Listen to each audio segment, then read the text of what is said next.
దేవుని నామానికి స్తోత్రాలు. మీ అందరికి నా వందనాలు. ఈరోజు ఆరాధన మొదలుపెట్టే ముందు ప్రార్థన చేసుకుందాం. మహాపరిశుద్ధమైన మా పరలోక తండ్రి, కృపగలిగిన దేవా, దయగలిగిన తండ్రి, మమ్మల్ని ఎంతగానో ప్రేమించిన గొప్పవాడు నాయన తండ్రి, నీకెంతో లెక్కలేని స్థుతులు స్తోత్రములు చెల్లించుకుంటున్నాం నాయన. అద్భుతకరుడు, ఆశ్చర్యకరుడు నాయన తండ్రి ప్రభా, మరొక దినాన్ని తండ్రి ప్రభా, పునరుద్ధానం తండ్రి దినం తండ్రి ప్రభా మేము కోడుకొని తండ్రి ప్రభా మేము స్థుతించి ఆరాధించగలటకు తండ్రి ప్రభా మీరు చూపిస్తున్న కృపను బట్టి మీకు స్తోత్రములు చెల్లించుకుంటున్నాం నాయన. దేవాతి దేవా తండ్రి ప్రభా, నాయన తండ్రి పరిస్థితులు తండ్రి ప్రభా ఉంటున్న తండ్రి ప్రభా పరిస్థితులు మీరు ఎరిగిన వారు నాయన తండ్రి ప్రభా, నాయన తండ్రి మీకు సహాయం దయచేయమని వేడుకుంటున్నాం నాయన. మరి ప్రత్యేకంగా తండ్రి ప్రభా, దేవాతి దేవా తండ్రి ప్రభా మీకు సహాయం దయచేయమని వేడుకుంటున్నాం. మీకు పాటల్లోనూ వాక్యంలోనూ తండ్రి ప్రభా మీ కృప చూపించండి. దేవాతి దేవా తండ్రి ప్రభా, మీకు వాక్యం ద్వారా తండ్రి ప్రభా మాతో మాట్లాడమని వేడుకుంటున్నాం. మీ యొక్క తండ్రి ప్రభా వాక్యం దాని ద్వారా మేము మా యొక్క జీవితాలను తండ్రి మేము సరిచేసుకొని తండ్రి ప్రభా మిమ్మల్ని పోలిన వారమై నడవగలటకు మీకు సహాయం దయచేయమని వేడుకుంటున్నాం. దేవా తండ్రి ప్రభా మీ కృప చూపించండి తండ్రి, మీకు సహాయం దయచేయమని వేడుకుంటూ యేసయ్య నామములో అడిగి వేడుకుంటున్నాం పరమ తండ్రి, ఆమేన్. ముందుగా పాటలు పాడుకుందాం. పాటల పుస్తకం నుంచి సియోను పాటలు సంతోషంగా 5 వచనాలు ఉన్నాయి. సియోను పాటలు సంతోషముగా పాడుచు సియోను వెళ్ళుదాము. సియోను పాటలు సంతోషముగా పాడుచు సియోను వెళ్ళుదాము. సియోను పాటలు సంతోషముగా పాడుచు సియోను వెళ్ళుదాము. లోకాన శాశ్వతానందమేమియు లేదని చెప్పెను ప్రియుడేసు. లోకాన శాశ్వతానందమేమియు లేదని చెప్పెను ప్రియుడేసు. పొందవలేని లోకమునందు కొంతకాలమెన్నో శ్రమలు. పొందవలేని లోకమునందు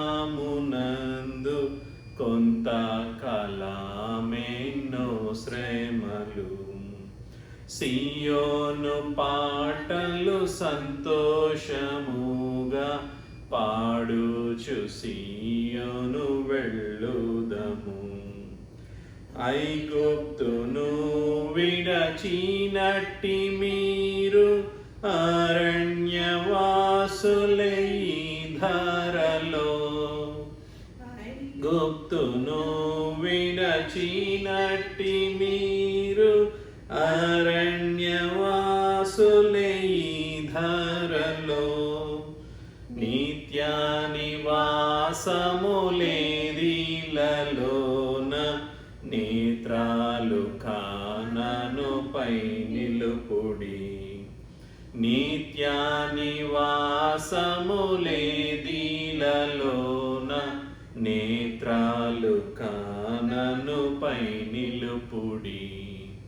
సియోను పాటలు సంతోషముగా పాడుచు సియోను వెళ్ళుదము. మారాను పోలిన చేదైన స్థలముల ద్వారా పోవలసియున్నానేమి. మారాను పోలిన చేదైన స్థలముల ద్వారా పోవలసియున్నానేమి. రక్షకుండగు యేసే నడుపును, మారాన్ని తనదు మాటనము. నిరక్షకుండగు యేసే నడుపును, మారాన్ని తనదు మాటనము. సియోను పాటలు సంతోషముగా పాడుచు సియోను వెళ్ళుదము. ఐగుప్తు ఆశలనన్నీయు విడచి రంగుగా యేసుని వెంబడించి, ఐగుప్తు ఆశలనన్నీయు విడచి రంగుగా యేసుని వెంబడించి, పాడైన కోరహు పాపంబు మాని విధేయులై వీరాజిల్లుడి. పాడైన కోరహు పాపంబు మాని విధేయులై వీరాజిల్లుడి. సియోను పాటలు సంతోషముగా పాడుచు సియోను వెళ్ళుదము. ఆనందమయ పరలోకంబు మనది, అక్కడ నుండి వచ్చునేసు. ఆనందమయ పరలోకంబు మనది, అక్కడ నుండి వచ్చునేసు. సియోను గీతము సంపుగా కలసి పాడేదము ప్రభు యేసుకు జై. సియోను గీతము సంపుగా కలసి పాడేదము ప్రభు యేసుకు జై. సియోను పాటలు సంతోషముగా పాడుచు సియోను వెళ్ళుదము. అలాగే రెండవ పాటగా ప్రభు యేసు నా రక్షక నొసగు కన్నులు నాకు. మార్చి పాడుతున్నాం. ప్రభు యేసు నా రక్షక నొసగు కన్నులు నాకు, నిరతమునే నిన్ను చూడా. ప్రభు యేసు నా రక్షక నొసగు కన్నులు నాకు, నిరతమునే నిన్ను చూడా. అల్ఫాయు నీవే, ఒమేగాయు నీవే. అల్ఫాయు నీవే, ఒమేగాయు నీవే. ప్రభు యేసు నా రక్షక నొసగు కన్నులు నాకు, నిరతమునే నిన్ను చూడా.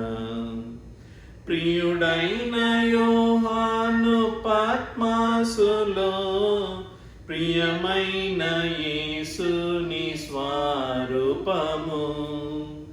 ప్రియుడైన యోహాను పద్మాసులో, ప్రియమైన యేసుని స్వరూపము.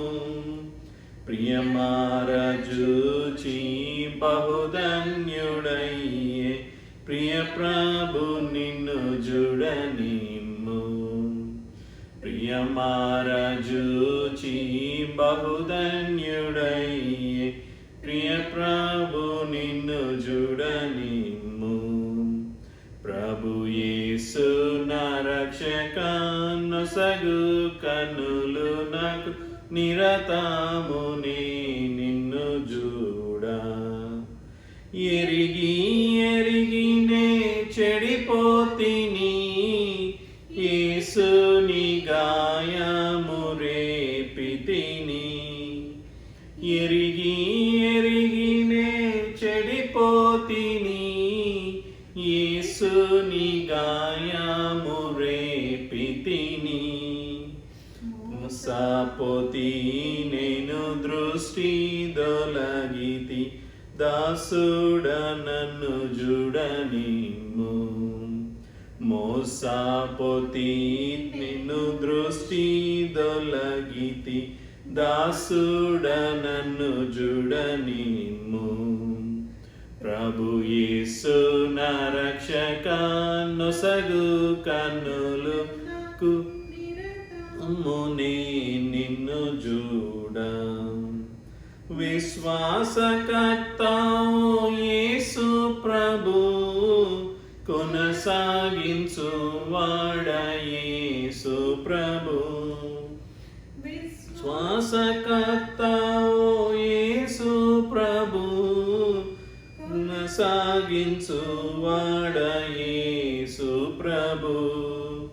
వినయముతో నేను నీ వైపు చూచుచు విసుగాక పరుగెత్త నేర్పు. వినయముతో నేను నీ వైపు చూచుచు విసుగాక పరుగెత్త నేర్పు. ప్రభు యేసు నా రక్షక, నొసగు కనులు నాకు నిరతమునే నిన్ను చూడ.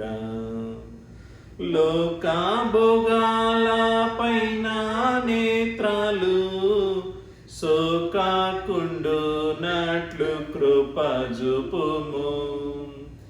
లోకభోగాల పైన నేత్రాలు సోకాకుండునట్లు కృప చూపుము. నీ మహిమ దివ్య స్వరూపమును నిండారనను చూడనిమ్ము. నీ మహిమ దివ్య స్వరూపమును నిండారనను చూడనిమ్ము. ప్రభు యేసు నా రక్షక, నొసగు కన్నులు నాకు నిరతముని నిన్ను చూడ. అలాగే ఆఖరిగా పాట,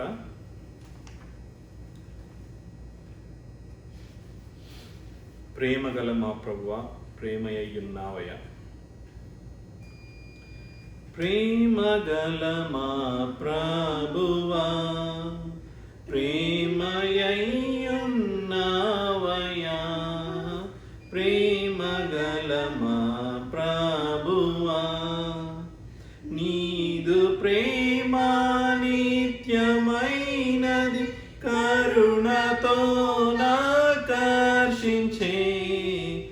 నీదు ప్రేమ నిత్యమైనది, కరుణతో నాకర్షించే. నీకముగరుజువాయెను ప్రాణమిచ్చుట ద్వారనే. నీకముగరుజువాయెను ప్రాణమిచ్చుట ద్వారనే. ప్రేమగల మా ప్రభువా, అందరిని రక్షించగోరి లోకమును ప్రేమించెను. అందరిని రక్షించగోరి లోకమును ప్రేమించెను. అద్భుత ప్రేమ ఇదే, పాపములను కప్పెను. అద్భుత ప్రేమ ఇదే, పాపములను కప్పెను.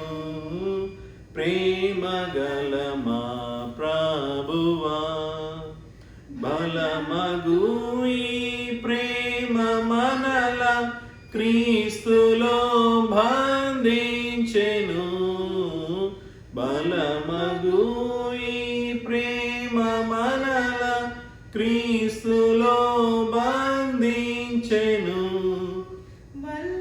పడదు ఎవరికి క్రీస్తు ప్రేమను బాపను. వల్ల పడదు ఎవరికి క్రీస్తు ప్రేమను బాపను. ప్రేమగల మా ప్రభువా, తల్లి అయినా మరచుగాని నీవు ఎన్నడు మరువవు. తల్లి అయినా మరచుగాని నీవు ఎన్నడు మరువవు.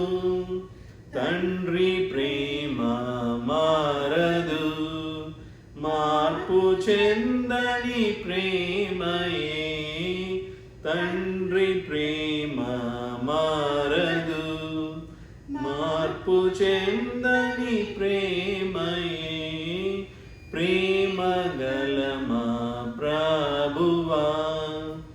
మరణమంతా బలము గలది నీదు ప్రేమ ప్రభువా. మరణమంతా బలము గలది నీదు ప్రేమ ప్రభువా. వరదలార్పజాలవు విజయుడా నీ ప్రేమను, వరదలార్పజాలవు విజయుడా నీ ప్రేమను, ప్రేమ గల మా ప్రభువా.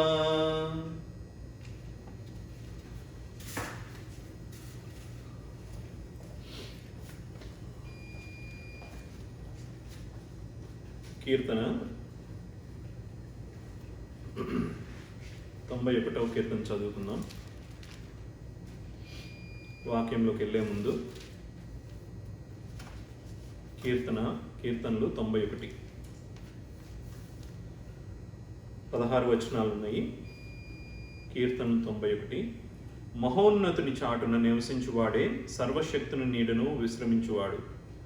ఆయనే నాకు ఆశ్రయము, నా కోట, నేను నమ్ముకొను నా దేవుడని నేను యెహోవాను గూర్చి చెప్పుచున్నాను.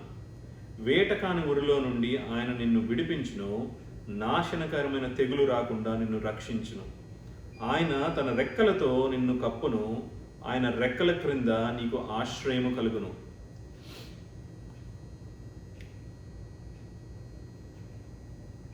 ఆయన సత్యము కేడెమును డాలునై ఉన్నది. రాత్రివేళ కలుగు భయముకైనను, పగటివేళ ఎగురు బాణమునకైనను, చీకటిలో సంచరించు తెగులుకైనను, మధ్యాహ్నమందు పాడు చేయు రోగమునకైనను నీవు భయపడుకుందువు. నీవు ప్రక్కను 1000 మంది పడినను, నీ కుడి ప్రక్కన 10,000 మంది కూలినను అపాయము నీ యొద్దకు రాదు. నీవు కనులారా చూస్తుండగా భక్తిహీనులకు ప్రతిఫలము కలుగును. యెహోవా నీవే నా ఆశ్రయము అని నీవు మహోన్నతుడైన దేవుని నీకు నివాస స్థలముగా చేసుకొని ఉన్నావు. నీకు అపాయమేమీ రాదు, ఏ తెగులును నీ గుడారము సమీపించదు. నీ మార్గములన్నిటిలో నిన్ను కాపాడుటకు ఆయన నిన్ను గూర్చి తన దూతలకు ఆజ్ఞాపించును. నీ పాదములకు రాయి తగలకుండా వారు నిన్ను తమ చేతుల మీద ఎత్తి పట్టుకొందురు. నీవు సింహములను నాగుపాములను త్రొక్కెదవు, కొదమ సింహములను భుజంగములను అణగద్రొక్కెదవు. అతడు నన్ను ప్రేమించుచున్నాడు గనుక నేను అతన్ని తప్పించెదను. అతడు నా నామము నెరిగినవాడు గనుక నేను అతన్ని ఘనపరచెదను. అతడు నాకు మొర్ర పెట్టగా నేను అతనికి ఉత్తరమిచ్చెదను. శ్రమల్లో నేను అతనికి తోడై ఉండేదను. అతన్ని విడిపించి అతన్ని గొప్ప చేసేదను. దీర్ఘాయువు చేత అతన్ని తృప్తిపరచెదను. నా రక్షణ అతనికి చూపించెదను. దేవుడి వాక్యం దీవించునుగాక. ఈ యొక్క 91 కీర్తనలో దేవుడు మనల్ని రక్షిస్తాడు, మనల్ని ఎలా దేవుడు కాపాడుతాడు అనేది స్పష్టంగా రాసి ఉంది కదా. చూస్తే 91 కీర్తన 3వ వచనము 4వ వచనం చూస్తే, వేటకాని ఊరిలో నుండి ఆయన నిన్ను విడిపించును, నాశనకరమైన తెగులు రాకుండా నిన్ను రక్షించును. ఆయన తన రెక్కలతో నిన్ను కప్పును, ఆయన రెక్కల క్రింద నీకు ఆశ్రయం కలుగును. ఆ 3-4 వచనాలు చూస్తే, ఇప్పుడున్న పరిస్థితులను బట్టి చూస్తే మన దేవుడు మనకి ఏ నాశనకరమైన తెగులు కానీ రాకుండా మనకి దేవుని యొక్క రెక్కలు మనకి కప్పుంచాడంట కదా. మనకి దేవుడు ఇటువంటి వాగ్దానాలు దేవుడు మనకి ఇస్తూ ఉన్నాడు. ప్రతిరోజు మనం బయటకు వెళ్ళినప్పుడు కానీ, ఇంటికి వచ్చినప్పుడు కానీ, బయట ఇప్పుడు ఎట్లా ఉందంటే ఇంటి బయటకు వెళ్ళలేము, ఇంటి నుంచి బయటకు వస్తే ఏ తెగులు వచ్చిందో కూడా తెలియదు కదా. సో అలాంటి పరిస్థితుల్లో ఉన్న మనము దేవుడు మనకి ఇస్తున్న వాగ్దానాలు ఏంటి? ఆయన మనల్ని తన రెక్కల కింద కాపాడుతాడంట కదా. ఆయన తన రెక్కల కింద కాపాడుతాడు. ఆయన మనకి ఆశ్రయం ఇస్తాడంట, ఆయన యొక్క తన రెక్కల కింద కప్పుతాడంట కదా. మనం ఎటువంటి తెగులు మన గుడారాల దగ్గర కూడా రాకుండా ఆయన మనల్ని రక్షిస్తాడంట, ఆయన కాపాడుతాడని చెప్పి దేవుడు ఇక్కడ సెలవిస్తూ ఉన్నాడు. అలాగే 10వ వచనం చూస్తే, నీకు ఏ అపాయం ఏమీ రాదు, ఏ తెగులును నీ గుడారమును సమీపించదంట. మనము ఎన్నోసార్లు ఎన్నో వాటి గురించి ఆలోచిస్తూ ఉంటాం కదా. దేవుడు ఎటువంటి అద్భుతమైన వాగ్దానాలు మనకి ఇచ్చినప్పుడు మనం ఎత్తిపట్టుకొని వాటిని అడగాలంట కదా. ప్రతిసారి మనం దేవుని దగ్గరికి వెళ్ళినప్పుడు, దేవా నీవు నా దగ్గరికి నువ్వు నా వాగ్దానం చేసిన ప్రకారం ఏ అపాయం నా యుద్ధకు రాదన్నావు అని చెప్పి దేవుని దగ్గరికి వెళ్ళి మొర్రపెట్టుకున్నప్పుడు మీ దగ్గరకు కానీ, మీ దరిదాపులకు కానీ, మీ పిల్లలకు కానీ, మీ తల్లిదండ్రులకు కానీ, మీ యొక్క కుటుంబంలో ఎటువంటి తెగులు రాకుండా దేవుడు ఇక్కడ రక్షిస్తాడంట, కాపాడుతాడంట. చూడండి 15వ వచనం చూస్తే, అతడు నాకు మొర్ర పెట్టగా నేను అతనికి ఉత్తరం ఇచ్చేదను. దేవుడు ఊరికే మనం ప్రార్థన చేస్తే విని వదిలేసే దేవుడు కాదు మన దేవుడు ఎటువంటి దేవుడు, మనం మొర్ర పెట్టినప్పుడు ఉత్తరం ఇచ్చే దేవుడు అంట. సో అది జ్ఞాపకం చేసుకోవాలి మనం. ఒక పూర్ణాత్మతో పూర్ణ హృదయంతో నీవు కనుక దేవుణ్ణి ఆరాధిస్తే దేవుడు కంపల్సరీ కదా, ఆయన ఖచ్చితంగా నీ యొక్క ప్రార్థన వింటాడు, నీ యొక్క ఆరాధన లెక్క చేస్తాడు కదా. అదే కనుక నీవు నీ ఆరాధన, నీ యొక్క ప్రార్థన నీ నోటి నుంచి, నీ పెదవుల నుంచి వస్తే ఏమవుతుంది, దేవుడు ఆరాధన పట్టించుకోడు. ఆ యొక్క ఆరాధన అసలు దేవుడు లక్ష్య పెట్టాడంట దేవుడు కదా. అటువంటి దేవుడు మనం దేవుని దగ్గరికి వెళ్ళినప్పుడు, దేవుని దగ్గర మొర్ర పెట్టుకునేటప్పుడు ఆ యొక్క ఏ యొక్క ఆత్మతో వెళ్తామో, పూర్ణ ఆత్మతో. దేవుని దగ్గరికి వెళ్ళినప్పుడు పూర్ణ ఆత్మతో కదా మనం వెళ్ళాలి. పూర్ణ ఆత్మతో పూర్ణ మనస్సుతో కూడా దేవుని దగ్గరికి వెళ్ళినప్పుడు మీ యొక్క ఆరాధన దేవుడు లక్ష్య పెడతాడు. ఎటువంటి దేవుడు మన జీవితంలో దేవుడు మనకి ఏమేమి దయచేశాడు కదా. ఒకసారి అది ఆలోచిస్తే ప్రతి నిమిషము మనకు దయచేస్తున్నది, ప్రతి ఒక్క మన బిడ్డల దగ్గర నుంచి, మన తల్లిదండ్రుల దగ్గర నుంచి మనకు దేవుడు ఎటువంటి ఇచ్చాడో చూస్తే మనకున్నదంతా కదా. మనకి ఉన్నదంతా ఇచ్చింది ఎవరు? మన దేవుడు. అది ఎన్నో మనకి దేవుడు కూడా మన కొరకు ఏం చేశాడు దేవుడు? మనకి ఇచ్చింది ఏంటి? మనకి ఇచ్చింది మెయిన్ ఏంటంటే మనకి ఇచ్చిన రక్షణ కదా. మనకు అదొక ఉచితంగా ఇచ్చింది ఏంటి? రక్షణ. నువ్వు నేను కొని తెచ్చుకున్నది కాదు కదా రక్షణ, దేవుడి వల్ల వచ్చినది అది మనకి రక్షణ. దేవుడు మనల్ని ఎన్నుకొని మనకిచ్చింది రక్షణ కదా. మన యొక్క మంచితనం వల్లనో, లేకపోతే నీ మంచితనమో, లేకపోతే నా మంచితనం వల్ల దేవుడు మనకి రక్షణ ఇవ్వలేదు. ఆయన యొక్క కృప వలన మనకు దేవుడు ఆ రక్షణ దయచేశాడు. అది మనం జ్ఞాపకం చేసుకోవాలి. ఎప్పుడైనా సరే మనం దేవుని దగ్గరికి వచ్చినప్పుడు ఆయన ఉచిత రక్షణ వల్ల మనము దేవుణ్ణి స్తుతించాలంట, ఆరాధించాలంట కదా. అది మర్చిపోకూడదు మనం ఎప్పుడు. ఆయన తన ఆ సిలువ మీద మరణించడం వల్ల కదా. ఆయన ఇప్పుడే కదా గుడ్ ఫ్రైడే అని ఈస్టర్ చేసుకున్నాం. సో ఆ యొక్క సిలువ మీద దేవుడు మరణించడం వల్ల, మళ్ళీ తిరిగి ఆ యొక్క 3వ దినం లేవటం వల్ల మనకి ఈ యొక్క రక్షణ కలిగింది కదా. సో మనం దేవుణ్ణి స్తుతించి ఆరాధించుతాం కదా. ఆ యొక్క ఆరాధనతో దేవుని దగ్గరికి వెళ్ళాలి కదా. ఊరికే నోటి మీద మనం ప్రతిరోజు ప్రతిసారి ప్రతి ఉదయం లేచి ఊరికే దేవుని దగ్గరికి వచ్చి ఆరాధించడం కాదు కదా. దేవుణ్ణి పూర్ణ హృదయంతో ఆరాధించాలంట.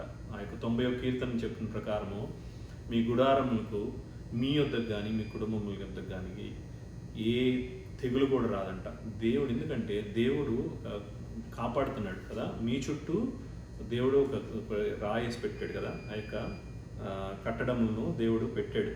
సో ఆ కట్టడాలను వదిలి రావాలంటే ఎవరి వల్ల కాదు కదా. దేవుడు ఒకసారి మీకు ఆ తెగులకి వేసిన తర్వాత ఏది కూడా మీ గుడారాల దగ్గరికి రాదంట. సో దేవుడి ఇచ్చి వాగ్దానములు కదా. సో ఈ కీర్తనలు చదివాం కదా. ఒక ప్రార్థన చేసుకుందాం. మహాపరిశుద్ధమైన మా పరలోక తండ్రి, కృపగల దేవా, దయగల తండ్రి, మమ్మల్ని ఎంతగానో ప్రేమించిన గొప్ప దేవుడు నాయన తండ్రి, మీకు ఎంతో లెక్కలేని స్తుతులు స్తోత్రములు చెల్లించుకుంటున్నాం నాయన. దేవా తండ్రి ప్రభా నాయన తండ్రి, కొద్దిసేపు తండ్రి మీ వాక్యంను ధ్యానించిన ఉండగా నాయన తండ్రి మీకు సహాయం కొరకు వేడుకొంచున్నాం నాయన. నేను ఎందుకు పనికిరాని వాడను తండ్రి ప్రభా, ఏ యోగ్యత లేని వాడను తండ్రి ప్రభా, మీకు సహాయం దయచేయండి, మీ కృప దయచేయమని వేడుకొంచున్నాం తండ్రి ప్రభా. దేవా తండ్రి ప్రభా నేను తండ్రి కొద్దిసేపు తండ్రి మీ యొక్క వాక్యం ధ్యానించిన ఉండగా దేవా తండ్రి ప్రభా నైనా తండ్రి మీ యొక్క మాటలు తండ్రి ప్రభా తండ్రి నా నోటి నుంచుకొని వేడుకొంచున్నాం నాయన తండ్రి ప్రభా నాయన దేవా తండ్రి మాతో మాట్లాడమని వేడుకొంచున్నాం, మీకు సహాయం దయచేయమని వేడుకొంచున్నాం. మీకు వాక్యం ద్వారా తండ్రి ప్రభా మేము తండ్రి దేవా తండ్రి మేము నేర్చుకొని నాయన తండ్రి మా జీవితాలను మేము సరిచేసుకొని జీవించగలటకు తండ్రి ప్రభా మీకు సహాయం దయచేయండి. మేము ఏ విధముగా తండ్రి యొక్క లోకంలో జీవిస్తున్నామో తండ్రి ఎరిగిన వాడు తండ్రి ప్రభా నాయన తండ్రి ప్రభా మీకు సహాయం దయచేయమని వేడుకొంచున్నాం. మీ కొరకు జీవించే వాడు ఉన్నట్లు మీ కృప దయచేయమని వేడుకొంచున్నాం. మీరు తోడండి ముందు సమయాన్ని మీ చేతులకు అప్పగించుకుంటూ యేసయ్య నామములో అడిగి వేడుకొంచున్నాం పరమ తండ్రి, ఆమెన్. వాక్య భాగంలోకి వెళ్ళే ముందు ఈరోజు వాక్యము మొదటి పేతురు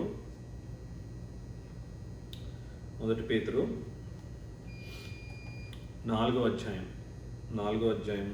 మొదటి నుంచి ఒక 10 వచనాలు చదువుకుందాం. 4వ అధ్యాయం మొదటి నుంచి 10 వచనాలు, మొదటి 10 వచనాలు. మొదటి పేతురు 4:10 వచనాలు. మీ దగ్గర ఇది వీడియో చూస్తున్నట్టు కాదు, మీ దగ్గర కనుక బైబిల్స్ ఉంటే బైబిల్స్ దగ్గర తెచ్చుకోండి. బైబిల్స్ దగ్గర తెచ్చుకొని నేను చదువుతున్నప్పుడు బైబిల్స్లో ఒకవేళ ఉంటే కనుక బైబిల్స్లో ఫాలో అవ్వండి, అంటే చూస్తూ ఉండండి. మొదటి పేతురు 4వ అధ్యాయం మొదటి 10 వచనాలు చదువుకుందాం. క్రీస్తు శరీరమందు శ్రమపడెను గనుక మీరును అట్టి మనస్సును ఆయుధముగా ధరించుకొనుడి. శరీర విషయంలో శ్రమపడిన వారు శరీరమందు జీవించు మిగిలిన కాలము ఇక మీదట మనుజాసలను అనుసరించి నడుచుకొనుక దేవుని ఇష్టానుసారముగానే నడుచుకున్నట్లు పాపముతో జోలియక నేనేమీ లేక ఉండెను. మనము పోకిరి చేసులు, దురాశలు, మద్యపానము, అల్లరితో కూడిన ఆటపాటలు, త్రాగుబోతుల విందులు, చేయదగని విగ్రహ పూజలు మొదలైనటి వాటి యందు నడుచుకొనుచు అన్యజనుల ఇష్టము నెరవేర్చుచుండుటకు గతించిన కాలమే చాలును.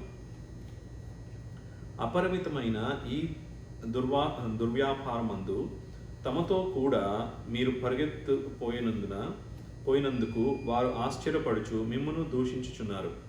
సజీవులకును మృతులకును తీర్పు తీర్చుటకు సిద్ధముగా ఉన్నవానికి వారు ఉత్తరవాదులై ఉన్నారు. మృతులు శరీర విషయంలో మానవరీత్యా తీర్పు పొందినట్లును ఆత్మ విషయంలో దేవుని బట్టి జీవించినట్లును వారికి కూడా సువార్త ప్రకటింపబడెను. అయితే అన్నిటి అంతము సమీపమై ఉన్నది కాగా మీరు స్వస్థబుద్ధి గల వారై ప్రార్థనలు చేయుటకు మెలకుగా ఉండుడి. ప్రేమ అనేక పాపములను కప్పును కనుక అన్నిటికంటే ముఖ్యముగా ఒకని ఎడల ఒకడు మిక్కటమైన ప్రేమ గలవారై ఉండుడి. సనుకొనకుండా ఒకనికి ఒకడు ఆతిథ్యము చేయుడి. దేవుని నానా విధమైన కృప విషయమై మంచి గృహ నిర్వాహకులయ్యుండి ఒక్కొక్కడు కృపావరం పొందిన కొలది ఒకనికొకడు ఉపచారం చేయుడి. ఒకడు బోధించిన ఎడల దైవోక్తులను బోధించినట్టు బోధింపవలను. ఒకడు ఉపచారం చేసిన ఎడల దేవుడిని అనుగ్రహించు సామర్థ్యము నుండి చేయవలను. ఇందువలన దేవుడు అన్నిటిలోనూ యేసుక్రీస్తు ద్వారా మహింపరచబడును. యుగయుగములు మహిమయు ప్రభావమును ఆయనకుండును గాక. ఆమేన్. సో ఇక్కడ మనకి ఈ 11 వచనాలు చదివాం కదా. 11 వచనాల్లో మనకి ఈ 11 వచనాల్లో కనిపించేది ఏంటంటే దేవుని కొరకు జీవించటం కదా. దేవుని కొరకు జీవించటం. మనం ఇంతవరకు జీవించిన కాలము ఒక్కొక్కళ్ళకు వయసు ఉన్నాం కదా. ఒకళ్ళు 30 అయితే, ఒకళ్ళు 20, ఒక 40, ఒక 50, ఒక 60 ఉంటాం కదా. సో ఇన్ని సంవత్సరాల్లో మనం చూసుకుంటే కనుక ఇన్ని సంవత్సరాల్లో మన కొరకు ఎన్ని సంవత్సరాలు జీవించుకున్నాము మన యొక్క స్వబుద్ధితో కదా. అంటే ఎన్నో మార్లు మన కొరకు మనం జీవించుకోవటం కదా. అంటే మనకి ఇది కావాలి, అది కావాలి, లేకపోతే ఈ రోజున మనకి ఇది లేదు, అది లేదు అని చెప్పి అవి సంపాదించుకోవడం కోసం, ఇది సంపాదించుకోవడం కోసం, మన పిల్లల్ని చదివించుకోవడం కోసం కదా. మన పిల్లలకు కానీ లేకపోతే మన కుటుంబానికి కానీ ఆస్తులు కొనుక్కోవడం కోసం కదా. ఇలానే ఏమైంది, ప్రతిరోజు ఏదో ఒక దానికోసం పాటలు పడటం కదా. మనం సంపాదించుకొని మనం ఎవరు జీవిస్తున్నారు? మనము, మన కుటుంబము, మనకి తెలిసిన వాళ్ళు కదా. ఇలా మన జీవితము నడుస్తూ ఉంది కదా. నడుస్తూ ఉన్నప్పుడు దేవుడు ఇక్కడ మాట్లాడుతుంది చూడండి. అంటే రక్షింపబడిన నాటి నుంచి నేటి వరకు మీకు జీవితంలో యొక్క మార్పు గురించి దేవుడు మాట్లాడుతూ ఉన్నాడు. అదిగాక మీరు దేవునిలో ఎలా నడుస్తున్నారో కూడా దేవుడు అడుగుతూ ఉన్నాడు కదా. ఇప్పుడు చూస్తే ఇక్కడ ఒకటి ముఖ్యంగా ఫస్ట్ మొదటి వచనం చూస్తే 4:1 క్రీస్తు శరీరమందు శ్రమపడిన గనుక మీరును అట్టి మనసును ఆయుధముగా ధరించుకొనిడి. ఏమనుంది? క్రీస్తు శరీరమందు శ్రమపడిన గనుక. శరీరమందు క్రీస్తు శరీరమందు శ్రమపడ్డాడంట. అంటే మనకి దేవుడు ఈ లోకంలోకి వచ్చినప్పుడు చూస్తే కనుక దేవుడు ఎలా శ్రమపడ్డాడు? ఆయన యొక్క ప్రతి విషయంలో ఆయన ఎక్కడికి వెళ్ళినా సరే, లేకపోతే మన దేవుని పట్టుకున్నప్పుడు కానీ, దేవుని పట్టుకొని శ్రమించినప్పుడు కదా, దేవుని కొరడాలతో కొట్టినప్పుడు చాలామంది ఏం చేశారు? దేవుని కూడా దూషించిన వాళ్ళు కూడా ఉన్నారు ఆయన ఈ లోకంలో ఉన్నప్పుడు కదా. ఎంతోమంది ఆయన మీద దూషించి ఆయన దేవుడు కాదని, ఆయన మెస్సయ్య కాదని చెప్పి ఆయన తిట్టిన వాళ్ళు, ఆయన చాలామంది దూషించిన వాళ్ళు చాలామంది ఉన్నారు. ఎన్నో శ్రమల గుండా వెళ్ళిన దేవుడు మన దేవుడు కదా. అది అట్లనే దేవుడు కూడా ఏం చేశాడు? దేవుడికి కూడా మనకి సైతాన్ ఎలా అయితే పెట్టిందో, శోధనలు పెట్టిందో, అలా దేవునికి ఈ లోకంలో ఉన్నప్పుడు చాలా ఉన్నాయి శోధనలు కదా. అలాంటి శోధనలు ఉన్నాయి. శారీరకంగా దేవుడు ఎన్నో శ్రమలు పడ్డాడు కూడా. మనం ఏమనుకుంటామంటే దేవుడు కదా, దేవుడు ఈ లోకానికి వచ్చినప్పుడు ఏం శ్రమలు ఉంటాయి? ఆయన దేవుని రూపంలో ఉన్న మనుష్యుడు, కానీ ఆయనకి ఏం శ్రమలు ఉంటాయి అనుకున్నాం. కానీ దేవుడు ఏంటి? పూర్తిగా దేవుడు, పూర్తిగా మనుష్యుడు కూడా. సో మనం ఏమైతే శ్రమలు, మనం ఏమైతే ఉన్నాయి, మనకి ఇక్కట్లు ఉన్నాయో, మనకేమైతే కష్టాలు ఉన్నాయో, దేవుడు కూడా అలానే ఉన్నాడు ఈ లోకంలో ఉన్నప్పుడు. ఆయన కూడా చిన్నప్పటి నుంచి శ్రమించి కష్టపడి ఎదిగిన మనిషి కదా. మనం చూస్తే కనుక ఆయన యొక్క ఆయన ఎలా ఎదిగాడో చూస్తే కనుక ఆయనకి ఏంటి? దేవుడు కూడా పని చేసుకుంటూనే ఎదిగాడు దేవుడు కదా. సో ఇక్కడ అలా దేవుడు కూడా చాలా శ్రమలు పడ్డాడు దేవుడు మన కొరకు. మనం ఎలా అయితే, మనం ఏంటి శ్రమలు అంటే మామూలు చిన్న శ్రమలు కాదండి. అవి ఎలా అంటే, ఒకవేళ ఈ శారీరక శ్రమలు ఎట్లా ఉంటాయంటే, చాలా వరకు ఒకళ్ళు ఒక మాట అంటే పడే పరిస్థితులు కాదు మనకి కదా. ఎవరన్నా పక్కన వాళ్ళు వచ్చి నీకంటే నేను గొప్ప, నాకంటే నువ్వు గొప్ప అని అడిగారు అనుకోండి. సో అలాంటివి ఎట్లా ఉంటాయంటే, ఆ మనుషులు ఆ యొక్క మాటల వల్ల మీరు ఎంతో నొచ్చుకుంటారు కదా. నొచ్చుకొని ఏదో ఒక మాట మళ్ళీ తిరిగి అంటమో, ఇట్లాంటివి జరుగుతూ ఉంటాయి కదా. మనకేంటంటే ఆ యొక్క మాటల వల్ల వచ్చే యుద్ధం ఎక్కువ కదా, మాటల వల్ల వచ్చే యుద్ధాలు ఎక్కువ ఇక్కడ.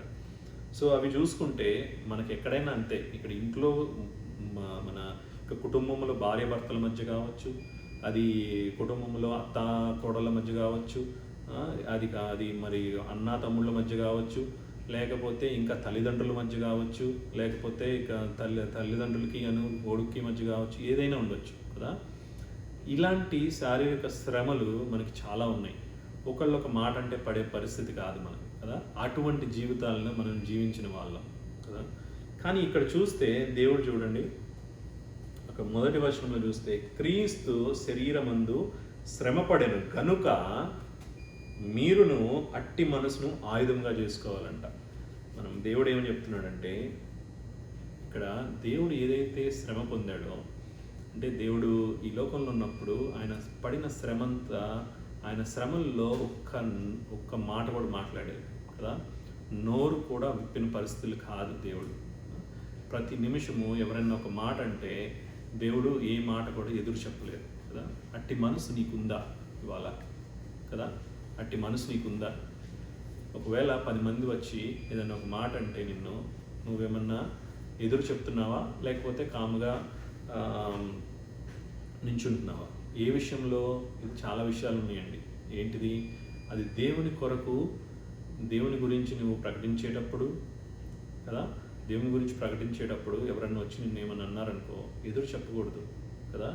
అంటే నిన్ను వచ్చి క్వశ్చన్ చేస్తున్నారు అనుకోండి, ఏంటి నువ్వు ఎందుకు చేస్తున్నావు, ఏంటి నువ్వు ప్రకటించేది అని తిట్టారనుకో, ఇది నేను ప్రకటిస్తున్నది నిజమైన దేవుని గురించి అని ఒక మాట చెప్పొచ్చు, కానీ వారు ఏమంటున్నారో వాళ్ళు తిడుతున్న దానికి మీరు రోషము కొద్దీ వాళ్ళ మీదకి వెళ్ళకూడదంట కదా.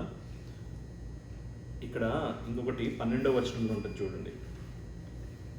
అదే అధ్యాయంలో 1 పేతురు 4:12 నుంచి చదివితే, ప్రియులారా, మిమ్మును శోధించుటకు మీకు కలుగుచున్న అగ్ని వంటి మహాశ్రమను గూర్చి మీకేదో యొక్క వింత సంభవించినట్లు ఆశ్చర్యపడకుడి.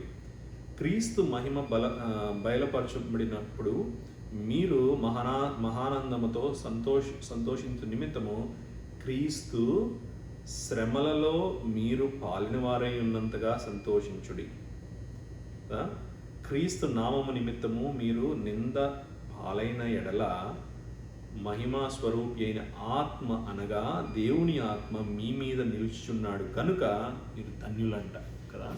చూడండి ఈ వాక్యం ఎట్లా ఉందో. ఏమంటున్నాడు? క్రీస్తుతో శ్రమలలో మీరు పాలినవారై ఉన్నంతగా సంతోషించుడి అంట.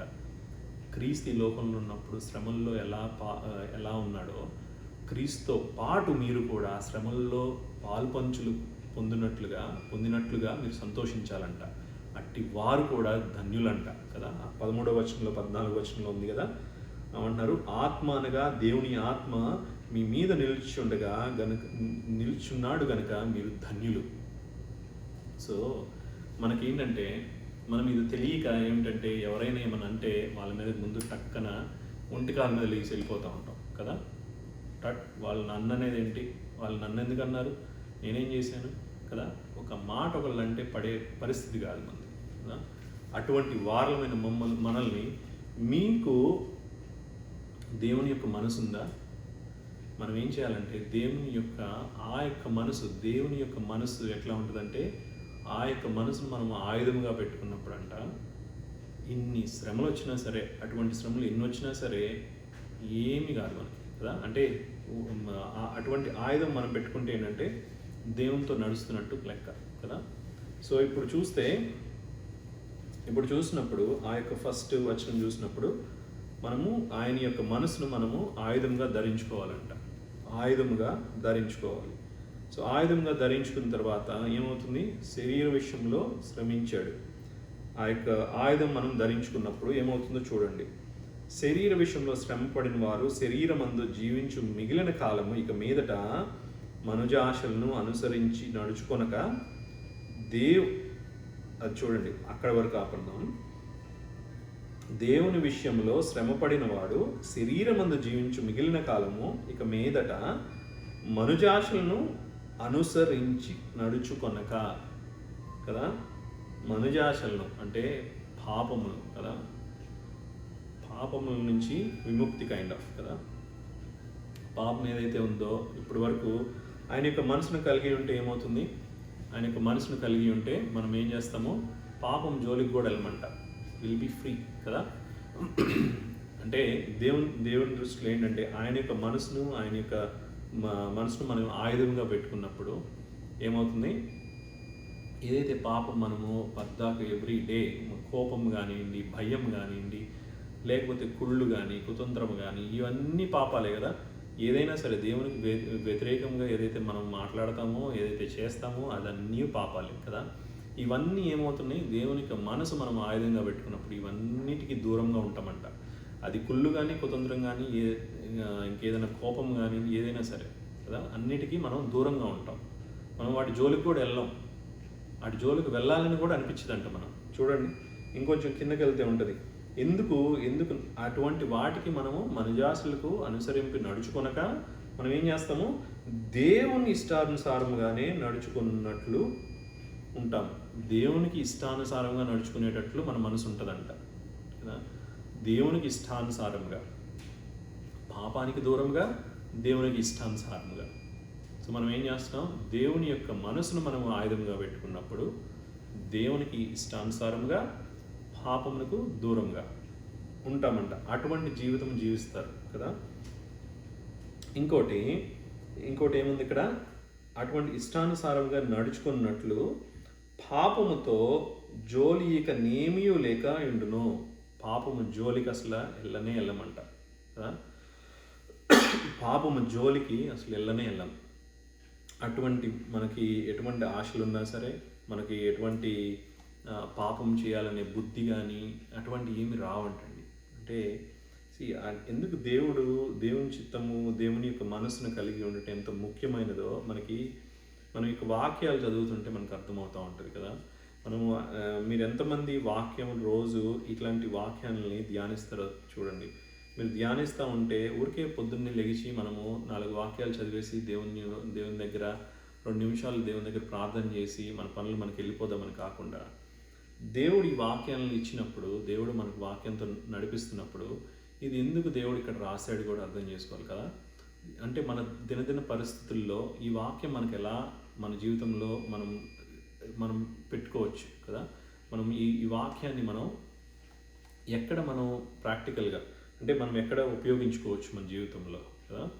ఈ వాక్యం చూస్తే మనం దేవుని దగ్గరికి వెళ్ళినప్పుడు కానీ, మనం బయటకు అంటే దేవుని దగ్గరికి వెళ్ళినప్పుడు కానీ, లేకపోతే దేవుని గురించి ఎవరికి చెప్పేటప్పుడు కానీ మనం ఎట్లా ఉండాలంటే, ఒకళ్ళు మన గురించి మనము క్రైస్తవులు అని బయట చెప్పుకోవాలంట. అంటే మనం వెళ్ళి అందరి దగ్గరికి నేను క్రైస్తవునండి, నేను అది చేయనండి, నేను అబద్ధాలు చెప్పనండి, నేను క్రైస్తవునండి అని చెప్పుకోకూడదంట. మనం వెళ్ళి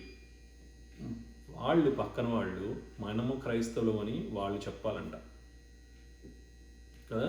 వాళ్ళు చెప్పగలిగే అటువంటి పరిస్థితులు ఉండాలి. అంటే ప్రతిదినము మనం దేవుని దగ్గరికి వెళ్ళినప్పుడు ఒకటే అడగాలి కదా, ఏంటి, ఆయన పోలిన వారమై ఉండటానికి మనం ఆయన దగ్గరికి వెళ్ళి అడగాలంట. అటువంటి మనస్సును మనం పోలిన వారై ఉండాలంట. ఇంకా చూస్తే దేవుడు ఏం చెప్తా ఉన్నాడు ఇక్కడ, ఇంకా ఉంది కదా, మనం ఎట్లా ఉండేవాళ్ళమో దేవుడు కూడా చెప్తా ఉన్నాడు. మనం రక్షణ పొందక ముందు కదా, మన జీవితం ఎలా ఉండేదో దేవుడు చెప్తా ఉన్నాడు. ఇక్కడ 4వ వచనం చూస్తే 3వ వచనం నుంచి, మనము పోకిరి చేసులు, దురాశలు, మద్యపానము, అల్లరితో కూడిన ఆటపాటలు, త్రాగుబోతుల విందులు, చేయదగని విగ్రహ పూజలు మొదలైన వాటి యందు నడుచుకొనుచు అన్యజనుల ఇష్టము నెరవేర్చుచుండుటకు గతించిన కాలమే చాలను కదా. మనకి మామూలుగా ఇవన్నిటికీ మనం ఎన్నోసార్లు మనం అనుకుంటూ ఉంటాం కదా. దేవునిలోకి వచ్చిన తర్వాత కూడా ఎన్నో మార్లు మనం పాపపు లోకాన్ని మనం చూసినప్పుడు కొన్నిసార్లు మన బ్రెయిన్లో ఏమవుతుంది, అరే దేవునిలోకి తొందరగా వచ్చేసానేమో, ఇవన్నీ మిస్ అయిపోయానని చెప్పి అనుకుంటారు చాలామంది కదా. ఇవన్నీ చేసినట్టయితే ఎంత బాగుండేదో, ఇవన్నీ చేసి దేవుని దగ్గరికి రావాల్సిందేమో అనుకుంటాం కదా. అవన్నీ చేయటానికి మనకి జీవితం ఇచ్చినా సరే సరిపోవేమో ఒక్కొక్కసారి కదా. అలా అన్నీ ఉన్నాయి పాపాలు కదా. కానీ దేవుళ్ళలోకి వచ్చిన తర్వాత మనం అవన్నీ విడిచిపెట్టామండి. ఏమేమి ఉన్నాయో ఇక్కడ చూడండి. అల్లరితో కూడిన ఆటపాటలు కానీ, మద్యపానాలు, దురాశలు, రైట్, పోకిరి చేష్టలు కానీ, ఇష్టం వచ్చినట్టు మాట్లాడటం కానీ, మళ్ళీ ఇంకా కోపముతో రగిలిపోవటం కానీ, ఒకళ్ళ మీద కొల్లుతో కానీ, ఒకళ్ళతో ఇట్లా ఇష్టం వచ్చినట్లు దేవునికి వ్యతిరేకంగా నడవటం కానీ, ఇవన్నీ ఏంటంటే మనకి దేవునికి వ్యతిరేకంగా ఉన్న వాళ్ళం, అటువంటి పరిస్థితుల్లో ఉన్న వాళ్ళం, దేవుడిని దూషించిన వాళ్ళం, దేవుడు ఈయన దేవుడు అని చెప్పి దూషించిన వాళ్ళం, దేవునికి వ్యతిరేకంగా వెళ్ళిన వారం కదా. అటువంటి వారమైన మనల్ని దేవుడు ఆయన రక్షించుకున్నాడు కదా.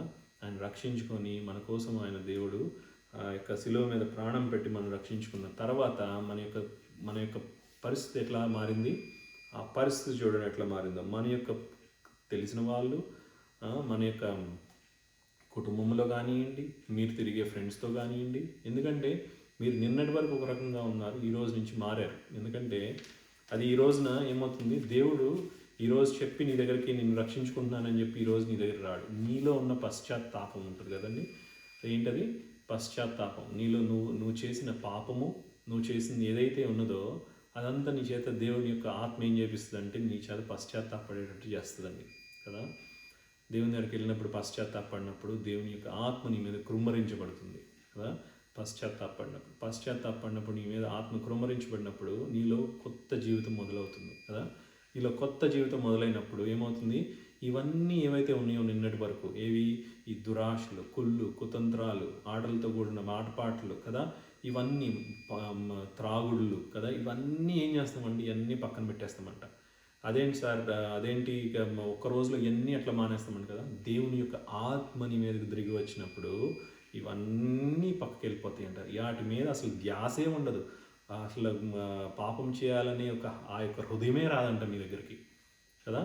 మీరు ఒక్కసారి దేవుని యొక్క ఆత్మ మీ మీద కృమ్మరించబడినప్పుడు ఆ యొక్క మనసు కూడా, దేవుని యొక్క మనసును కూడా మనం ఆయుధంగా పెట్టుకున్నప్పుడు ఇవి దగ్గరకు కానీ ఎక్కడికి రావండి. దేవుని యొక్క ఆత్మను, దేవుని యొక్క మనస్సును మనం ఆయుధంగా పెట్టుకొని దేవుని యొక్క ఆత్మ మనం కృమ్మరించబడినప్పుడు ఇవన్నీ దగ్గరకు కూడా రావు అసలు కదా. మనం అట్లా మారబడిన తర్వాత ఎలా ఉంది చూడండి మన పరిస్థితి. మన ఫ్రెండ్స్ కానీ లేకపోతే ఇంకెవరైనా మీ కుటుంబ సభ్యులు కానీ ఎలా మాట్లాడతారో చూడండి ఇక్కడ కదా. 4వ వచనం నుంచి, ఆ దుర్వ్యాపార మందు తనతో కూడా మీరు పరిగెత్తుకుపోయినందుకు వారు ఆశ్చర్యపడుచు మిమ్మల్ని దూషించుచున్నారు కదా. మీరు ఎట్లా చేస్తున్నారు? వాళ్ళంట మీరు వాళ్ళతో కూడా నడవట్లేదని చెప్పి, వాళ్ళతో పాటు కలిసి పాపం చేయట్లేదని చెప్పి, వాళ్ళతో పాటు కలిసి తాగట్లేదు, వాళ్ళతో పాటు సిగరెట్లు కానీ లేకపోతే వాళ్ళతో పాటు మద్యం కానీ, లేకపోతే వాళ్ళతో పాటు సినిమాలకు కానీ, లేకపోతే వాళ్ళతో పాటు ఇంకేమైనా పాపములు పాలు పంచుకోవట్లేదు అని చెప్పి వాళ్ళు ఏం చేస్తారు? దూషించడం స్టార్ట్ చేస్తారంట కదా. దూషించడం మొదలు పెడతారు. దూషించడం మొదలుపెట్టినప్పుడు ఏమవుతుంది చూడండి. ఎవరిని దూషిస్తున్నారు? మిమ్మల్ని దూషిస్తున్నారు కదా. మిమ్మల్ని దూషించినప్పుడు ఏమవుతుంది? మీరు కోపంతో రగిలిపోతారా? చెప్పండి. మీరు కోపంతో రగిలిపోతారా లేకపోతే ఆ అవమానాన్ని కానీ భరిస్తారా? ఎవరి కోసం అవమానాన్ని భరిస్తున్నారు కదా. అది మీరు ముఖ్యంగా గమనించాలి కదా. మీరు మారిన తర్వాత ఆ యొక్క మార్పు మీలో ఏదైతే ఉందో ఆ మార్పు తీసుకొచ్చింది ఎవరు? పరిశుద్ధాత్మ దేవుడు.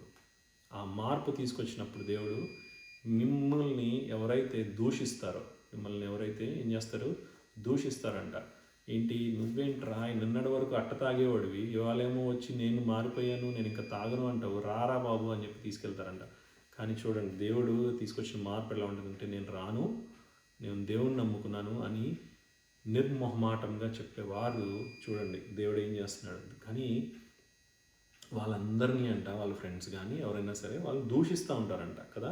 అక్కడ దూషిస్తూ ఉన్నప్పుడు ఏమవుతుంది చూడండి, సజీవులకును మృతులకును తీర్పు తీర్చు సిద్ధముగా ఉన్న వారికి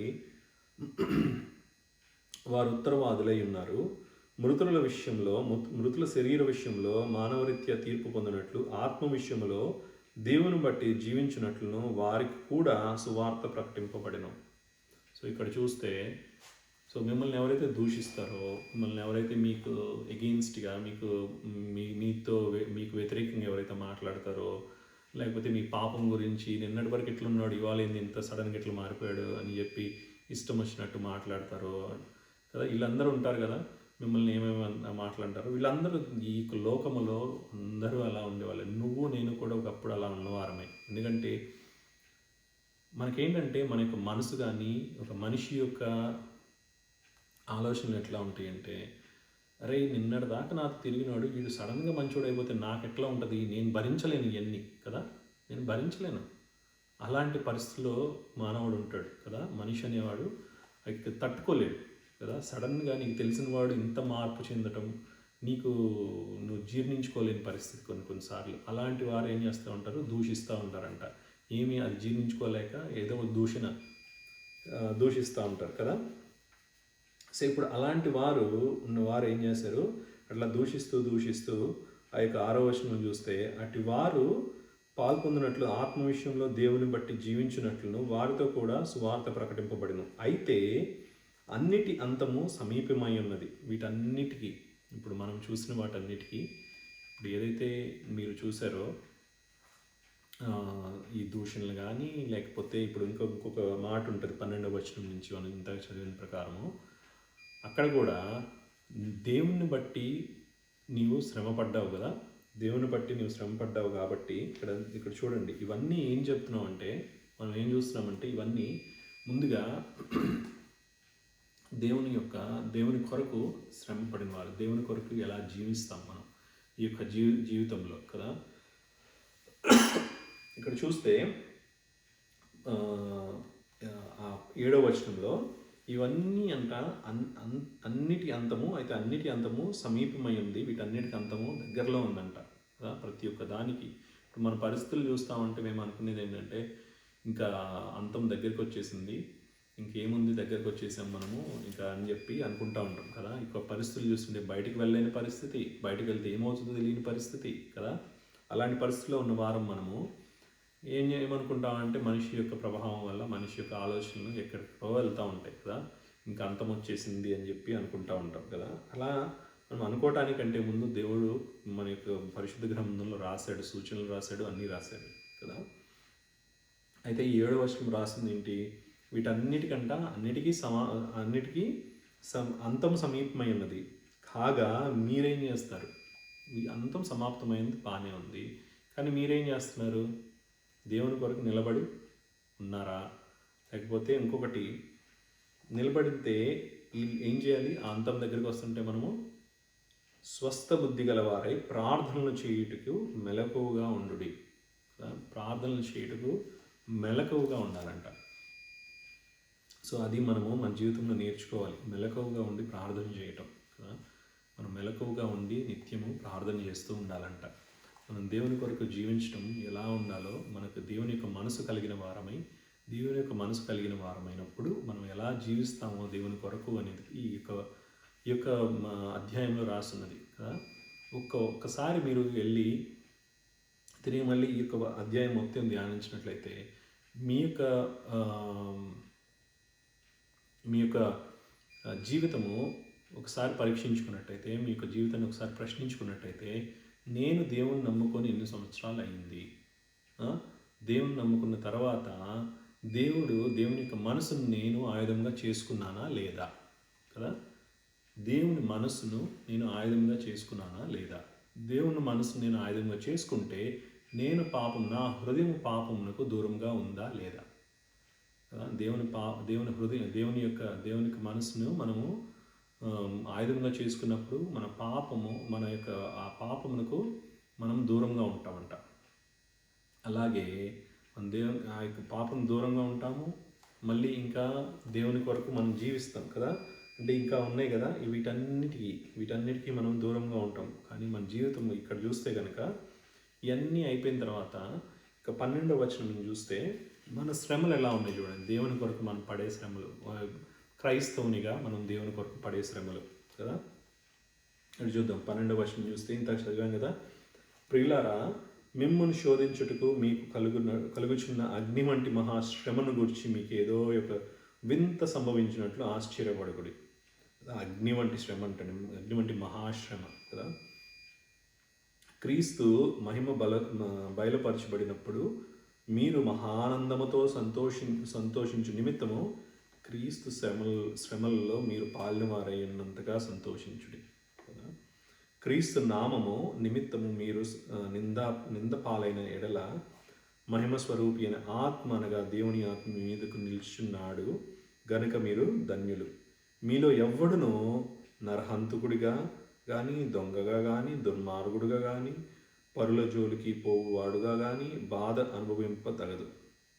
ఎవడైనను క్రైస్తవుడైనందుకు బాధ అనుభవించిన ఎడల అతడు సిగ్గుపడక ఆ పేరును బట్టి దేవుణ్ణి మహిమపరచవలెను కదా. సో ఈ 12వ వచనం చూస్తే మనం దేవుని కొరకు శ్రమ పడినప్పుడు దేవుని యొక్క ఆత్మ ఏమవుతుంది? దేవుని యొక్క ఆత్మ మనం శ్రమల్లో పడినప్పుడు క్రీస్తుతో పాటు మన శ్రమలు అనుభవిస్తున్నట్టు మనం సంతోషించాలంట. ఇంకొకటి ఏంటి, అది జరిగినప్పుడు ఏంటి?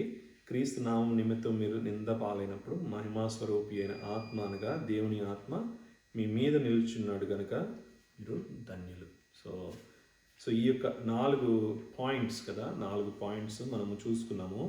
అంటే ఏమేంటి? ఈ శరీర విషయంలో శ్రమించువాడు పాపం జోలికి ఇక ఏమీ వెళ్ళడు కదా.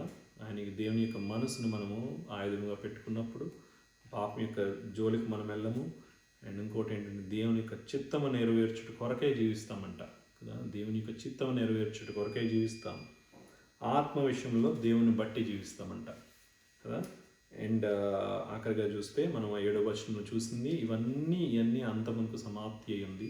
కావున మెలకువగా ఉండి ప్రార్థన చేయాలంట. సో ఈ యొక్క 4-5 పాయింట్స్ మనం పెట్టుకొని మనం ఏంటంటే మనము ప్రశ్నించుకోవాలండి. ఏంటంటే మనము దేవుని కొరకు మనము జీవిస్తున్నాము అంటే ఈ 4 పాయింట్లు మనము ఆలోచించుకోవాలి. దేవుని యొక్క మనసు మనము ఆయుధముగా పెట్టుకున్నామా లేదా? అది పెట్టుకుంటే దేవుని యొక్క మనసు మనం ఆయుధంగా పెట్టుకుంటే మనం దానికి పాపముకు దూరంగా ఉన్నామా లేదా? పాపముకు దూరంగా ఉన్నాము అంటే దేవుని యొక్క మనసు మీరు ఆయుధంగా పెట్టుకున్నట్టు కదా. దేవుని యొక్క మనసును మీరు ఆయుధముగా పెట్టుకోలేదంటే పాపమునకు బహు సమీపంగా ఉన్నారని అర్థం కదా. సో మనం ఏం చేయాలంటే దేవుని యొక్క మనసును మనం ఆయుధంగా పెట్టుకోవాలి అంటే ఆయన పడిన శ్రమ కదా. ఆయన 12వ వచనం చూస్తే ఆయన ఎలాగైతే శ్రమ పడ్డాడో, శ్రమల్లో ఉన్నాడో, మనం కూడా ఆ శ్రమల్లో ఉన్నప్పుడు మనం కూడా ఆ శ్రమంలో పాల్పొందినట్టు మనం సంతోషించాలంట కదా. ఎందుకంటే అప్పుడు ఏం చేస్తున్నాడు, దేవుని యొక్క ఆత్మ మన మీద కృమ్మరించబడుతుంది కదా. మనం అటు వారం అయితే ధన్యులం అంట. దేవుని కొరకు శ్రమ పడటం ధన్యత అంట కదా. సో ఈ యొక్క కొన్ని దేవుడు మాట్లాడిన ప్రకారము చూసినప్పుడు మనం ఈ కొన్ని వచనాలు చూసి మీరు మీ జీవితంలో ఇంటికి వెళ్ళిన తర్వాత మీరు ఈ యొక్క అధ్యాయం మొత్తం ధ్యానించుకోండి. ఇది మన యొక్క సత్ప్రవర్తన గలవారై నమ్మకమైన సృష్టికర్తను తమ ఆత్మలను అప్పగించుకోవలెను కదా. సో ఈ కొన్ని మాటలు దేవుడు దీవించిన గాక ప్రార్థన చేసుకొని ముగించుకుందాం. మహాపరిశుద్ధమైన మా పరలోక తండ్రి, కృపగల దేవ, దయగల తండ్రి, మమ్మల్ని ఎంతగానో ప్రేమించిన గొప్ప దేవుడు నాయన తండ్రి, మీకు ఎంతో లెక్కలేని స్తోత్రములు చెల్లించుకుంటున్నాం నాయన. దేవాతి దేవా తండ్రి ప్రభా, మరి ప్రత్యేకంగా తండ్రి సమయం తండ్రి ప్రభా మీ వాక్యమును ధ్యానించుకుంటూ తండ్రి మీరు ఇచ్చిన విధానం బట్టి మీకు స్తోత్రములు చెల్లించుకుంటున్నాం తండ్రి. మరి ప్రత్యేకంగా నాయన తండ్రి ప్రభా నాయన మీకు సహాయం దయచేస్తూ వస్తున్న విధానం బట్టి మీకు స్తోత్రములు నాయన. అవును నాయన తండ్రి ప్రభా నాయన దేవాతి దేవా తండ్రి, అవునైనా తండ్రి మీ యొక్క తండ్రి ప్రభా మనస్సును తండ్రి ప్రభా మేము ఆయుధముగా చేసుకుని ప్రభా మేము జీవించగలటకు మీకు సహాయం దయచేయమని వేడుకుంటున్నాం తండ్రి. అట్టి వారమై తండ్రి ప్రభా మేము ముందుకు సాగగలటకు తండ్రి ప్రభా మీకు సహాయం దయచేయమని వేడుకుంటున్నాం తండ్రి. మేము మిమ్మల్ని తండ్రి ప్రభా హత్తుకొని జీవించే జీవితాలను తండ్రి ప్రభా మీకు దయచేయమని వేడుకుంటున్నాం నాయన తండ్రి. ఓ దేవాతి దేవా తండ్రి, అద్భుతకరుడు నాయన తండ్రి ప్రభా మీకు మనసును తండ్రి మేము ఆయుధంగా చేసుకున్నప్పుడు నాయన తండ్రి పాపములకు తండ్రి ప్రభా దూరంగా ఉంటామని చెప్పిన దేవుడు తండ్రి మీకు స్తోత్రములు చెల్లించుకుంటున్నాం నాయన. దేవాతి దేవా తండ్రి ప్రభా మేము ఒకప్పుడు తండ్రి ప్రభా నాయన పాపపు జీవితంలో ఉన్నప్పుడు నాయన తండ్రి మమ్మల్ని తండ్రి ప్రభా రక్షించుకున్న గొప్ప దేవుడు నాయన తండ్రి ప్రభా నాయన తండ్రి, అద్భుతకరుడు నాయన తండ్రి మమ్మల్ని రక్షించుకొని తండ్రి ప్రభా మాకు ఇచ్చిన తండ్రి వచ్చిన రక్షణకై తండ్రి మీకు స్తోత్రములు చెల్లించుకుంటున్నాం తండ్రి. ఓ నాయన తండ్రి ప్రభా అటు వారమైన మమ్మల్ని తండ్రి ప్రభా నిత్య రాజ్యంలోనికి నాయన తండ్రి ప్రభా మీరు నడిపించిన విధానం బట్టి మీకు స్తోత్రములు చెల్లించుకుంటున్నాం. ఓ దేవా తండ్రి ప్రభా అడుగడుగున తండ్రి ప్రభా మీకు వాక్యం చేత మాతో మాట్లాడుతూ మమ్మల్ని సరిచేస్తూ నాయన తండ్రి ప్రభా మమ్మల్ని నడిపించిన విధానం బట్టి మీకు స్తోత్రములు.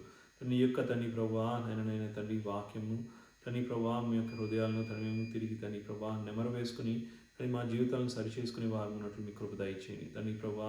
మరి ప్రత్యేకంగా తండ్రి ప్రభా నేను ఏదైతే శ్రమలు నాయన తండ్రి లోకంలో ఉన్నప్పుడు మీరు పడ్డారో తండ్రి ప్రభా నాయన తండ్రి అటు శ్రమల ద్వారా మేము వెళ్ళినప్పుడు తండ్రి ప్రభా మీ యొక్క మనసును తండ్రి ప్రభా ధరించుకొని తండ్రి మేము ముందుకు సాగే వారంగా మీ బిడ్డలుగా ఉన్నట్లు మీ కృప చూపించుకొని వేడుకొంచున్నాం. మీరు తోడైనమని వేడుకుంటూ యేసయ్య నామములో అడిగి వేడుకొంచున్నాం పరమ తండ్రి. ఆమెన్.